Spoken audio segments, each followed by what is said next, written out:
Live from the world's capital markets, here are the latest financial headlines brought to you by News Factory.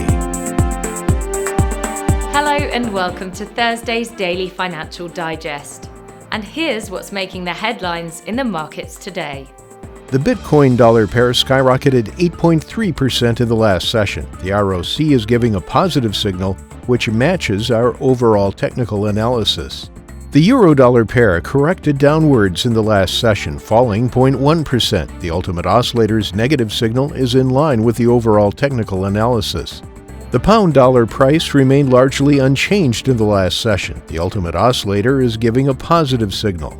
The Aussie gained 0.3% against the dollar in the last session. The ultimate oscillator is giving a negative signal. Those were today's major economic events. And now, moving on to world financial headlines. Ford, along with BMW, this week announced their investment in a $130 million funding round for Solid Power, a Denver area company that is developing sulfide solid-state battery technology.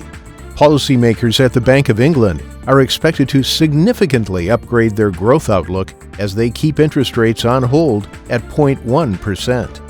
Global shares edged up as U.S. stock futures steadied after a pullback in tech darlings, while European markets were buoyed by accelerating business activity and positive earnings. And now let's hear what our chief analyst picked up for us today.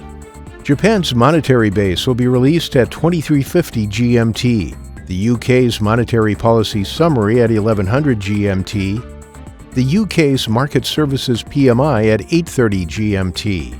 The U.S. initial jobless claims will be released at 1230 GMT, Japan's labor cash earnings at 2330 GMT, the U.S. unit labor costs at 1230 GMT. We hope that you've enjoyed Thursday's Market Outlook.